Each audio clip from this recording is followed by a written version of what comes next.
Hello everyone, and welcome to MD Consultants Q&A. Today I'll be answering your questions about medical school interviews. My name is Vivian, and my academic background was all done at UBC. I did my undergrad there, studying pharmacology and therapeutics, and then after third year, I actually transferred into medicine, as you only need 90 credits to apply for the UBC program. And my experience interviewing for medical schools was actually quite tumultuous, given I was in the middle of my third year of undergrad, and it was quite busy time at the time when I was preparing. I remember that I mostly gathered resources prior to the even prior to the interviews results coming out. I read, of course, Doing Right, as well as various different medical school websites on ethics, and learned the basics that way. I also engaged in a lot of practice MMI rounds and interview practice with friends, as well as coaches. I remember I would go to the bottom level of the Scarf building at UBC, and we would engage in multi-room practice sessions where we would have everything set up for in-person interviews, including the question prompt on the door, and then also the entire setup would be in place. So there would be the door, you would knock, there'd be someone timing, there would be a rest station. It's very similar to how things happen and take place in real life. I found that was the most helpful for me in terms of practicing after I knew a little bit about the knowledge required, as well as some of the vocabulary for some of these ethics scenarios, but most of all gave me the confidence that I needed to anticipate whatever would come up on interview day. So I think that's definitely something I would recommend, is pursuing a practice scenario that is very similar in nature to the length of time, the format, even just the timing of your real interview. So the first question I'm going to answer is, what advice can you give about preparing for medical school interviews, and what my top advice is? And I would say, out of everything, all the tips that I have been given over the years, as well as kind of tips that I've read online, I would say the main thing, as I mentioned before, is to really simulate your interview to the best of your ability. So find out information about what's the format of your interview. Is it a panel? Is it an MMI interview? Figure out how long it's going to be, how many stations, how much time you have for each thing, and then really, really practice or make sure that your practice time is as close as possible to what you're going to anticipate on the real day. And of course, you might have to build up to it. It's very difficult answering 8 to 10 questions in one go, one after the other. And so you might need to start off just with answering 1 or 2 questions a day, or in a continuous session, and then building up to maybe 3 or 4 questions. And then later on, you can kind of expand that to 6 to 8 and then 8 to 10. So I find that to be a much more natural way to prepare. The second question I'm going to answer is, what were my biggest fears about interviewing for medical schools, and how I overcame that? I think something that is important to take into context is I was quite young when I interviewed for medical school. I just finished second year. I was in third year at the time, partway through. And so I think one of the fears I developed actually practicing for my interviews was that I saw that there's so many incredible individuals who were practicing with me, friends who had tried out multiple years, or had a whole entire different life, worked in industry or in a different career altogether before deciding they wanted to pursue medicine. And I thought, well, they have such a wealth of knowledge, and I'm here just coming out of second year of university. But I would say that everybody has their own uniqueness and their own quirks and things that make them stand out. And I would really capitalize on your strengths and figure out what those are. I had really good mentors who really encouraged me, who pointed out some things that I did really well. And so I really drew upon their opinion and advice for strength, especially during the time that I was preparing, and really tried to believe in that on interview day. And it has served me well so far. So I would encourage you all to do that. The third question that I'm going to answer today is, in my opinion, whether I think the pandemic has caused medical school interviews to change moving forward.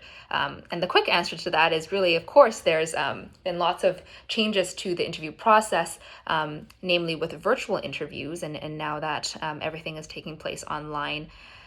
I would say that this is likely to be a temporary thing. I know many schools are currently discussing whether or not they would think about something like this moving forward long term, or whether or not this is something that could be integrated into a hybrid model moving forward.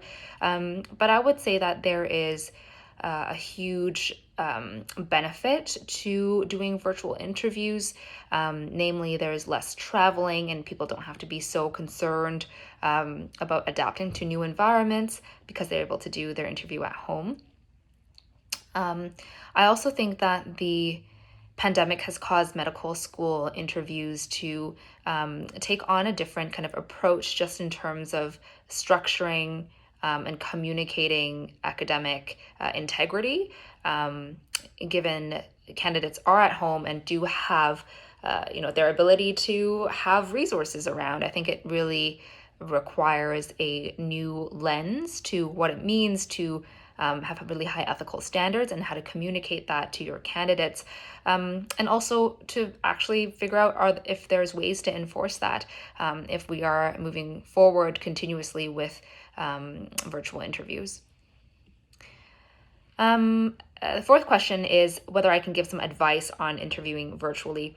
I would say the main piece, and I interviewed for my CARMS, so residency interviews all virtually. So I have participated in both in-person interviews for med school and then virtual interviews for CARMS. I would say my biggest piece of advice is be aware of how you come across on the screen. So oftentimes you can lose a lot of your personality, you can lose a lot of your nonverbal communication when you're not there in person.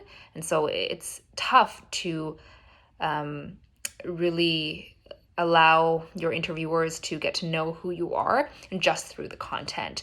And so I would be very aware of how your facial expressions come across on screen, whether they match the content that you're discussing, and whether there's ways to instill a bit of passion or a bit of emotion when you speak, such that people would also understand to the same degree your level of enthusiasm for medical school and the passion that you have for some of the activities and the past extracurricular events that you participated in prior to interviewing for med school.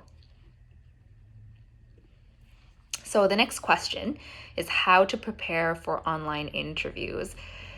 I would say a main piece is really doing everything that you would do for an in-person interview. But I would say in addition to that, I have been recommending many of my mentees to record their practice. So what I mean by that is maybe you're practicing on Zoom with a family member, or maybe you're practicing in person with a friend. But regardless of how you prepare, maybe try and record some of those answers and some of your responses and watch it.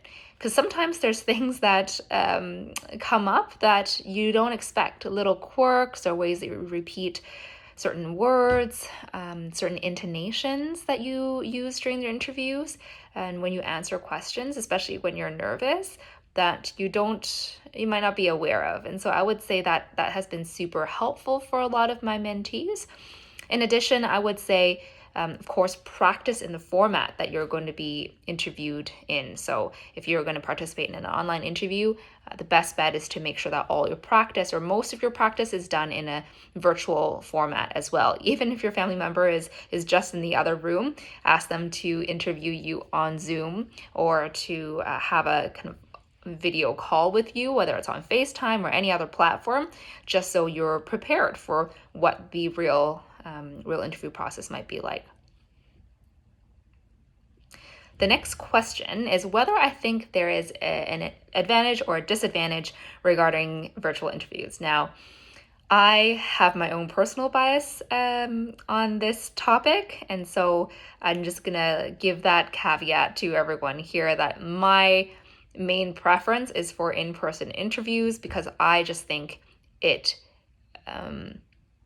really truly allows you to bring all that you are, inclusive of your personality, your attitude, how you interact with people in a social setting. So during the lunches and during the little breaks in between, you also can see the school, and you can ask current students and meet current professors and people kind of in the space that you will be studying in, or you hope to be studying in, to see if it's a good fit for you. It's very difficult to do that online, very similar to how it's easy to really have a mask on and show the best version of yourself online. Sometimes you will find it difficult to assess the school that you are applying for if it is just done in an online format. So that would be my main disadvantage in my opinion from the virtual interview format. But I would say there are also many advantages. For example, you don't have to travel to all the schools that you're applying to. So if you're someone who is applying across Canada, this will really save you a lot of money. I think it's also much more comfortable interviewing from the comfort of your own home, having your own chair and desk and maybe a nice cup of tea, and an environment that you're comfortable in really makes a big difference. Rather than being in a new environment, maybe just getting off the plane, running late, all the logistics that you have to navigate, which really has nothing to do with most of your competence as a medical student or as a future physician. So I would say there is a huge advantage to virtual interviews as well. In addition, if you're somebody who has a lot of interviews, and maybe pre-pandemic you would have to choose between which interviews or which schools you are going to fly to, the virtual interview format will allow you to really go to every single one, because now you are saving on the travel time and the cost as well. So there as many barriers that have been eliminated with the virtual interview format. The next question that I'm going to answer is, when did I start preparing for interviews, and whether I waited until I received the interview invitation or whether or not I started before that. And I would say my answer is a bit nuanced, because I was at the time in my third year of undergrad, and so I was very busy with my courses. I remember it was finals time or close to that when I got my interview offer. And so it was difficult to prepare. And then I also didn't want to be too hopeful before I got my interview invite. So I remember I had the book, I had Doing Right, that I was reading at the time, pre-interview offers. I was also just skimming some bioethics pages, but a little thought would always pop up in my mind of, oh, maybe I won't get an interview, and so I'm just spending my time, I'm wasting my time on preparing. So I think I would say I prepared a little bit. I kind of skimmed different books and read up on different materials a little bit prior to receiving an offer. And then when I actually received an offer, I buckled down hard. I remember I finished reading Doing Right, as well as a number of different websites for bioethics. And I started in-person preparations with my friends and with family members quite soon after I received the interview offer. I remember the month prior to the interviews, I really buckled down hard. I would practice after a long day of classes. We had a group in Vancouver where I live, and we would practice interviews in a giant group setting. So I remember there were 10 to 20 people, and we would spend the whole day, sometimes the whole weekend, at the Scarf building at UBC, and we would practice the MMI questions. One round where 10 people would be the interviewers and the other 10 would be the interviewees, and then that would take 2 to 3 hours to complete, and then we would swap, and then the whole cohort of people who were interviewees would become interviewers, and that would take another 3 hours to complete. And so I remember spending days where it was 6 to 8 hours of interviewing and being interviewed at the Scarf building at UBC. So I did that, I think, for 2 weekends, and then some weekdays when I was able to make time for a partial section of interviewing. So I think, to my recollection, that was what I did, but everybody, of course, is different. I found it most helpful to have simulated practice. So more important than just knowing content, more important than just having the right answer. It's more so how you convey your answers and the justifications you give, training yourself to be able to come up with good answers on the spot, even when you have no idea sometimes of what the question is asking or what the quote means. Being able to very quickly develop something to say to the interviewer, and then conveying your thoughts in an organized manner is a skill in and of itself. And so I would say don't lose out and don't forget about those little things in logistics, and don't just focus on the content and knowing all the right things to say. It's more so also how you say it that matters as well. So the next question is how to avoid interview fatigue. So I think I touched on this a little bit earlier, but really you want to be practicing the exact format and length of time of your real interview. And I would say at least 2 or 3 times before the real thing. And this really trains endurance. A lot of times if you're doing MMI interviews or when in-person interviews come back, going to a site, participating in the lunch social and getting to meet the medical students, and then participating in the after interview social, those pieces all count. So you're also making an impression in all those social events as well. So it's very easy to have interview fatigue. I would say it's important to train your endurance and then also remember to take time for yourself. So during the interview, there are little break periods often in between interviews, or there's sometimes a specific rest station for MMIs. Really take that to perform self-care, whether it's drinking some water. If you're allowed a little bit of food, sometimes in person they will have some candy or some food, granola bar on hand for you. So be aware of what you need. And also having practiced the exact length of time, you'll realize what your body is telling you, whether it is mental fatigue or really, maybe you're hungry or you get tired. And then there's ways to kind of navigate that, but you have to be aware of it first. So the next question I'm going to answer is, what style of interview do I find the easiest and then the hardest to prepare for, MMI, panel, or MPI? I would say I find MMI is actually quite fun, and I would think many people would disagree with me, but I think it allows everybody to start off on relatively equal footing because you don't know the questions coming in. You have to really think on the spot, and you can always start over. So I don't mean within the station, but MMIs have multiple stations. So if you are somebody who is able to just let things go, MMI stations are have quite the advantage for that, because if you screw up on a station, the next one is a completely fresh start. The interviewer has no idea who you are and that you did really poorly in the last station. So I would say MMIs are quite fun in that way. They also have some challenging but unique components that I find quite interesting. So analyzing quotes, sometimes talking about ethical issues. I find that personally interesting, and so that's why I find MMIs easier to prepare for. I think panels for me is, I wouldn't say the most difficult, but maybe more difficult, because it's hard to build rapport with the whole panel. Let's say there's maybe 4 people interviewing you, 3 to 4 people, that's pretty average. It's very difficult to understand your interviewer and then be able to leverage that when you're answering questions. Rather than having one person interview you, you're very quickly able to build a bit of rapport, maybe chit-chat a little bit, and get to figure out what answers make them tick and make them happy. And in a panel, it's just much more difficult to do.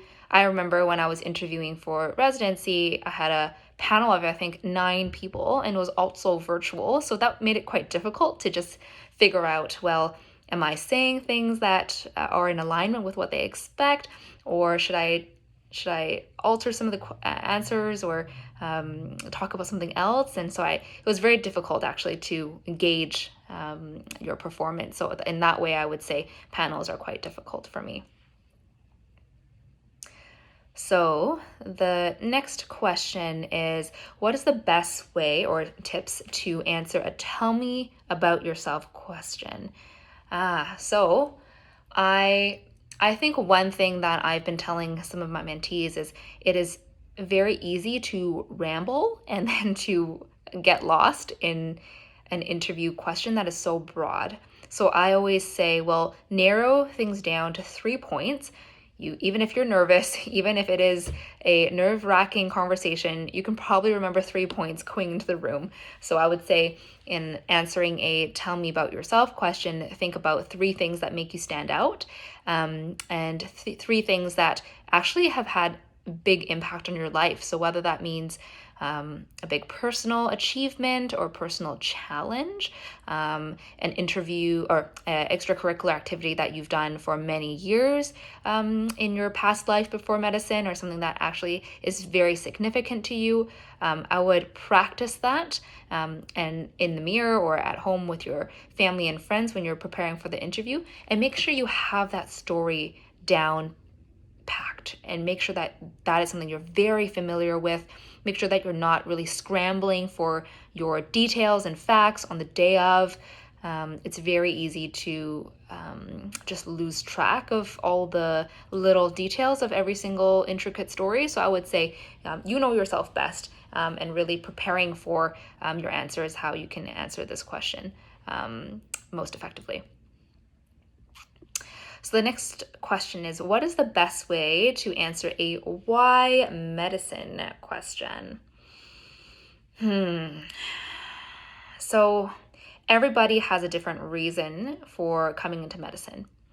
However, often what I hear when I am the interviewer, when I'm practicing with my mentees, is a very similar narrative. They very often would comment on values that they have that align with medicine, maybe some values that they think medicine would offer, or the good that it could do for society, and notions of helping others. And that's all great. And I don't think that that is wrong at all. However, you might find that this becomes very repetitive for interviewers who have interviewed for the whole day or for multiple days, hearing this answer over and over again. So I always like to tell people to ground your answer in a story. So ground your answer in a narrative that is unique to you, because everybody, as I said, has a slightly different reason, but it's very difficult to convey that if you're trying to just use general words or general themes, right? And that's how everyone ends up being pretty much the same to another interviewee. So I would say your stories are very different. So make sure you ground your reason in stories and in narratives that come from your own life. So the next question is, what is the biggest misconception about interviewing for medical schools? I would say a lot of people in my own cohort when I was interviewing, and in the many people I've mentored so far, are that people have this idea where they think they're going to fail, or they think other people want them to fail, or that they have such a slim chance of getting in or a slim chance of being chosen. But really, at the point of you being offered an interview, you have a great shot. Oftentimes it's 1 in 2. And so really, that is an incredible odd to have. And so I would say go into interviews with the idea that people are supporting you and that your interviewer actually wants to help, right? So this often comes up in acting stations where candidates would tell me, well, that was so difficult. The actor made my interview so difficult to navigate, and I didn't know what to say, and they were rejecting everything, and I must have screwed up. But really, maybe that is just part of their script, and it is important for you to kind of navigate that station and to navigate all your interviews with the mindset that people are out there to support you and they want you to succeed. And so if you come in with that mindset and that attitude, it makes things much easier. And then it also reframes difficult scenarios. So even if an actor is giving you no affirmations on any of your suggestions or brushing off anything that you bring up, you have to think to yourself, well, this person wants me to succeed. They want me to do well. And maybe this is simply just not the right thing to say, or maybe this is the right thing to say, and this is just how they respond. And so I just have to now affirm them and make sure that they are emotionally regulated again. If they're crying or being belligerent, I just have to roll with it, and make sure that at least I kind of calm them down and use my empathetic listening skills. That's a very different mindset than reacting to the actor when they're being belligerent or crying and being frozen and not knowing what to do. So I always say that mindset helps a lot when you're going into interviews, especially when you're nervous. So next question is, was there anything that caught me by surprise during my interview process? So I don't want to disclose any details about the actual interview itself, or any of the content, but I would say that there was this one station that was very unique. They used a modality that was very different than your average interview station. And it was to the extent that I couldn't actually catch all the words that I needed to respond to. And so I really just tried my best to interpret what I had understood from the prompt.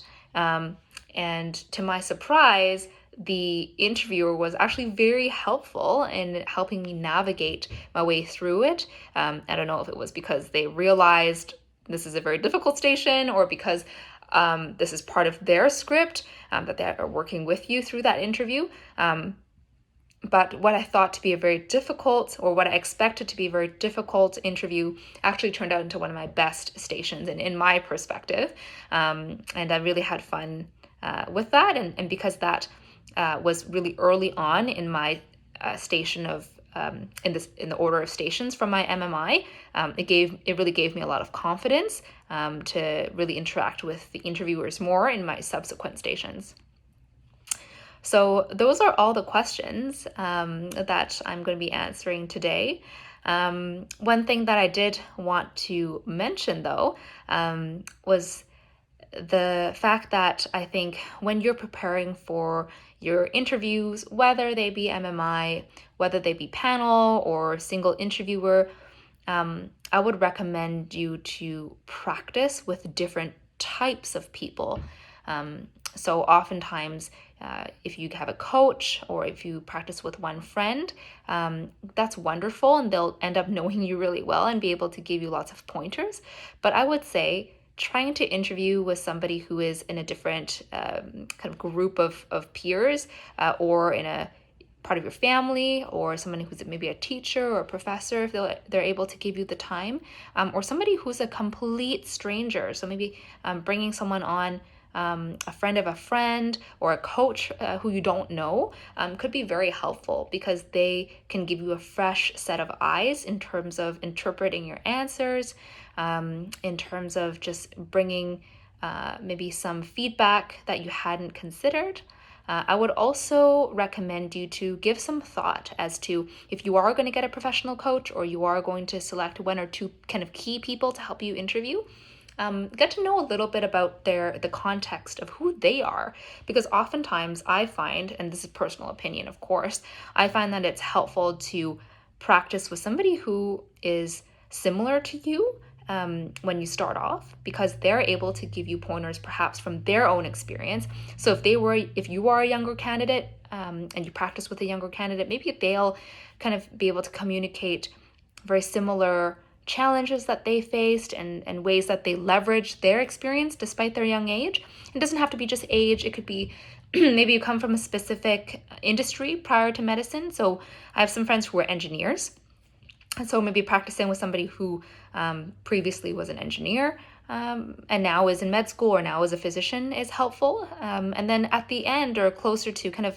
the last few weeks, or time before your interview, practicing with somebody very different. So somebody from a very different demographic, or somebody with a very different set of experiences, because they can often maybe inject some new perspectives into your answers, or maybe bring up something you have totally no idea about. So I would say just be open-minded to the kind of people that you practice with, the kind of people that you solicit feedback with, and that will hopefully do you very well during your interview preparation and actual interview process. So I'm just going to wrap things up and tell you a little bit about our program. So MD Consultants provides comprehensive interview prep through mock MMI circuits and one-on-one consultations with medical student consultants, as well as residents and physicians. And to book an appointment, you can visit mdconsultants.ca or email info@mdconsultants.ca. And that, I believe, will be linked for you here as well. Well, thanks very much for joining me, and good luck on preparing all of your interviews.